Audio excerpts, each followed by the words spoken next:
right. So let's get on point here with this baseball summer series. Oh, put me in cold. I'm ready to play the game. Outstanding. All right. So let's go ahead and talk about baseball summer here. Got to get the graphic queued up here. College World Series was tremendous. Definitely checking that out. So definitely we're going to talk about that next week. We're going to talk a little bit about the.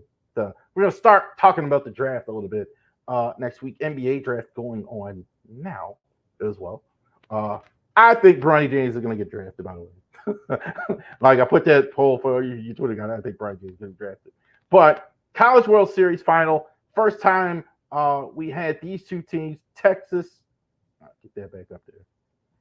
First two teams, we got these two teams, Texas, Tennessee Volunteers, actually go ahead and win the College World Series as well. So I thought that was, these games were fantastic. I think college baseball is really starting to gain more momentum, I think, as well. So the games were on.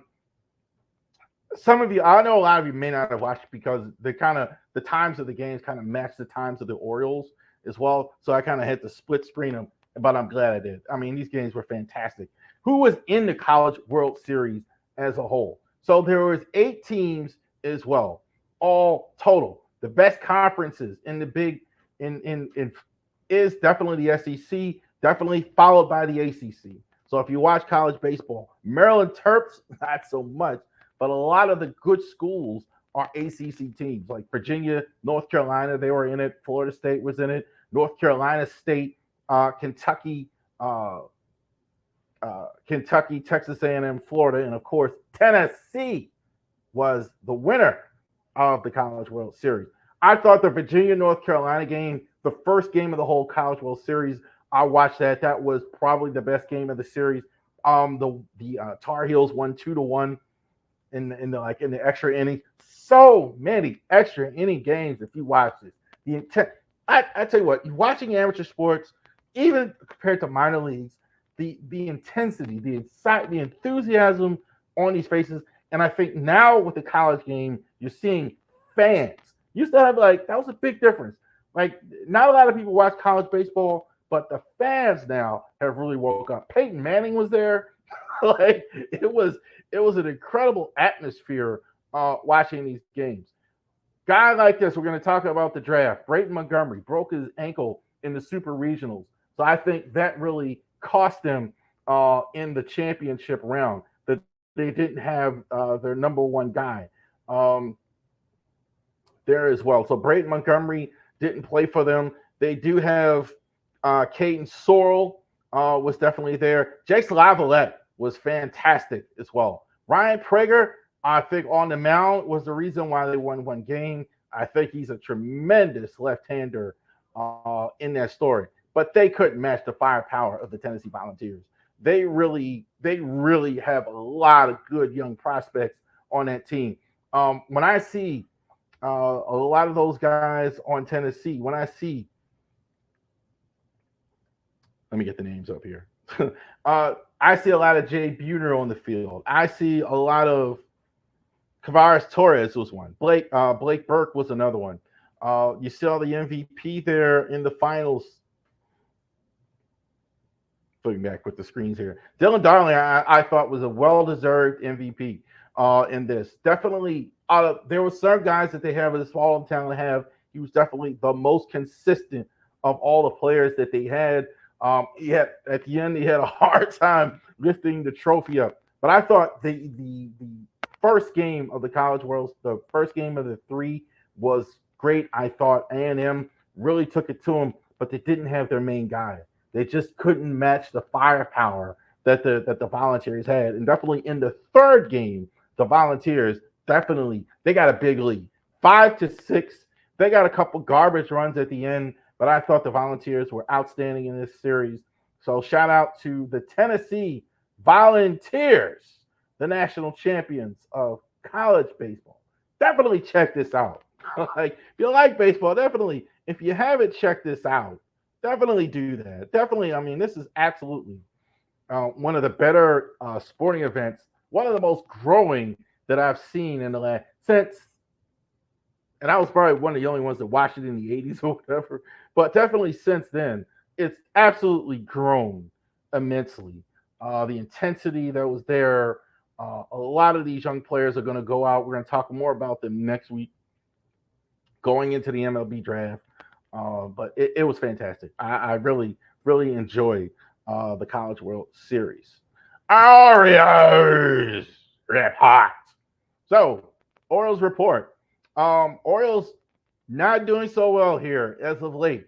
Lost all three to the Houston Astros. They did win their last game in New York, losing all three to the Astros, breaking the losing streak, lost 2 out of 3 to the Cleveland Guardians. Successful in tonight's game as well. Gunner going deep again. It's unbelievable. Like, season he's having. Who's hot? Keegan Aiken's been good lately. Keegan Aiken's been good lately. Give him some credit. I actually don't love Keegan Aiken, but they've been reluctant to get rid of him. I can tell you this: Brenton Hyde absolutely has confidence in Keegan Aiken, so there's no question about it. Adley, I think you could say that all year. You know what? Didn't have RBI, didn't have home runs. Batting average was great. Had more hit. He, I keep saying he gives you something. I don't know how to say it. Foul, even when he's not going well, he's still going well. Old hood expression. Well, if he ain't all right, he'll still be all right. Definitely get your fist off the hands. Throw somebody out. He's every day he's giving you a positive contribution to winning. And Ryan Mountcastle belongs to start in the All-Star game. No question about it.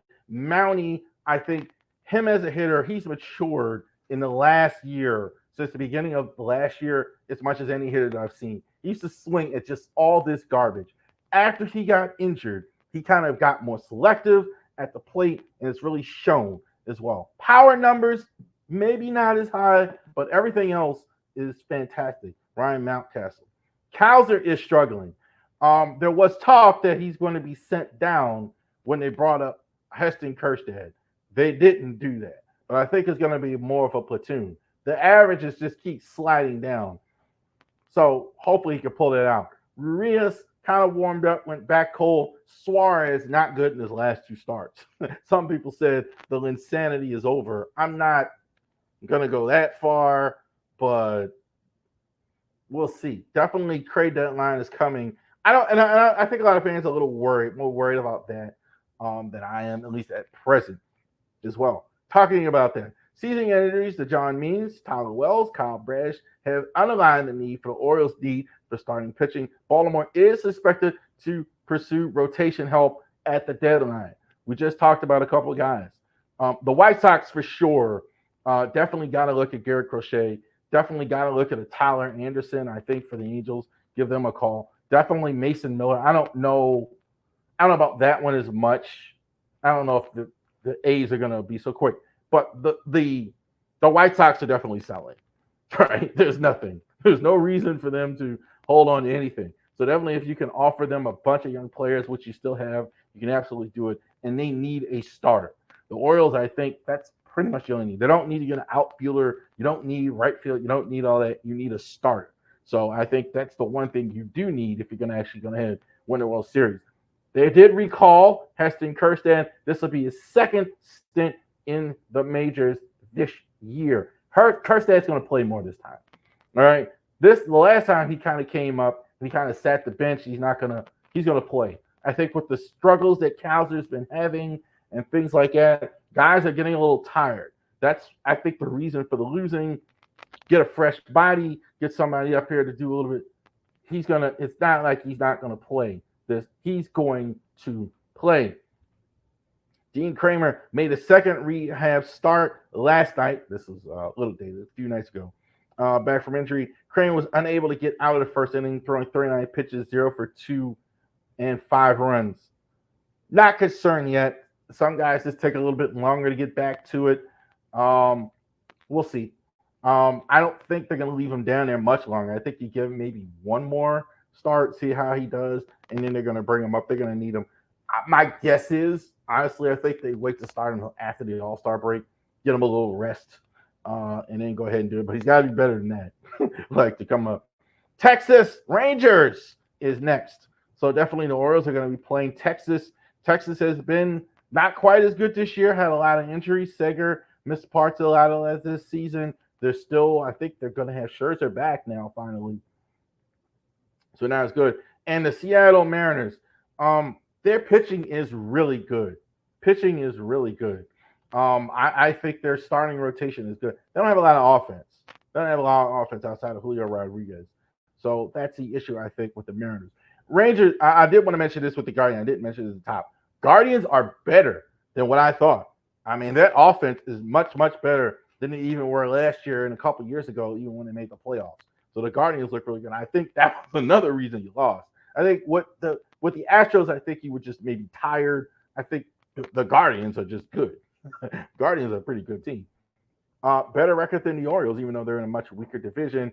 And Gunnar, I could copy paste Gunnar. You could copy paste Gunnar every week. Gunnar, I think, is sensational. Gunnar, I think the season he's having, I think definitely MVP is uh, definitely a consideration that Gunnar goes ahead and gets MVP of the league this year. So definitely we can go ahead and chant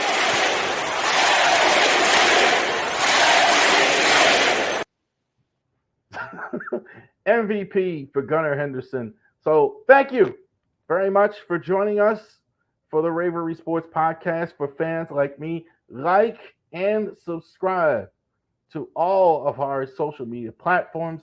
Definitely check us out on Pinterest and on Rumble and all of our social media platforms. Our pleasure. Thank you, and you have a great rest of your week.